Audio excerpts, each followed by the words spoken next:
খবর 24 সাথে আপনাকে স্বাগত। নতুন নতুন খবর জানার জন্য আমাদের চ্যানেলে চোখ রাখুন।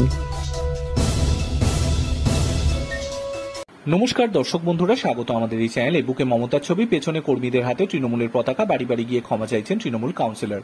করজোড়ে তৃণমূল কাউন্সিলর বলছেন, সবসময় পাশে থাকি, তাহলে তৃণমূলকে ভোট কেন দিলেন না লোকসভায়? আগামী দিনে আরও পাশে থাকার বার্তা দিয়ে সতর্ক করে দিচ্ছেন এই ভুল যাতে আর না হয়।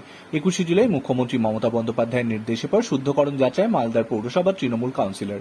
প্রসঙ্গত 21-এর মঞ্চ থেকে তৃণমূল সুপ্রিমো মমতা বন্দ্যোপাধ্যায় দলীয় নেতাকর্মীদের নির্দেশ দিয়েছিলেন, যেখানে যেখানে জিতেছেন সেখানে মানুষের কাছে গিয়ে ধন্যবাদ জানান। তাদের কোনো কাজ বাকি রয়েছে সেটা করবেন, আর পারবেন না দলকে জানাবেন। আর যেখানে যেখানে আমরা জিতিনি সেখানে মানুষের ঘরে ঘরে গিয়ে বলবেন আমাদের ক্ষমা করবেন, হয়তো আমাদের বিশ্বাসযোগ্যতায় কোথাও খামতি ছিল, আগামী দিন যাতে না হয় আমরা তা দেখব, আমাদের আশীর্বাদ করবেন। সঙ্গে নেত্রী এও বলেছিলেন, গাড়িতে ঘোরাচ্ছে, পায়ে হেঁটে ঘোরা ভালো। নেত্রীর এহেন নির্দেশের পর সক্রিয় মালদার নেতৃত্ব, কারণ মালদা উত্তর এবং মালদা দক্ষিণ লোকসভা নির্বাচনে তৃণমূলের হাতছাড়া হয়েছে। মালদা উত্তরে বিজেপি এবং মালদা দক্ষিণে বাম কংগ্রেস জোটের হাতে গিয়েছে।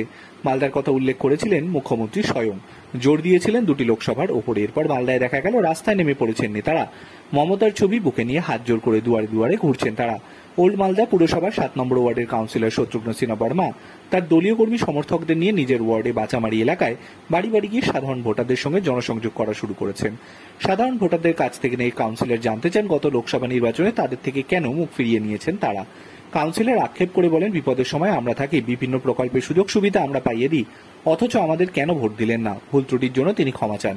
তবে তৃণমূল কাউন্সিলরের এই জনসংযোগ এবং শুদ্ধিকরণ কর্মসূচিকে কটাক্ষ করে বিজেপির উত্তর মালদা সাংগঠনিক জেলা সভাপতি উজ্জ্বল দত্ত বলেন, তৃণমূলের বোধ বুদ্ধির উদয় হয়েছে, এটা ভালো কথা। বাড়ি বাড়ি গিয়ে শুদ্ধিকরণ করছে, তবে খালি হাতে গিয়ে শুদ্ধিকরণ করলে হবে না, কারণ তৃণমূলের নেতারা যেসব কাটমানি এবং বিভিন্নভাবে তোলা আদায় করেছে সেই সব টাকা ফেরত দিতে হবে, তবেই শুদ্ধিকরণ হবে।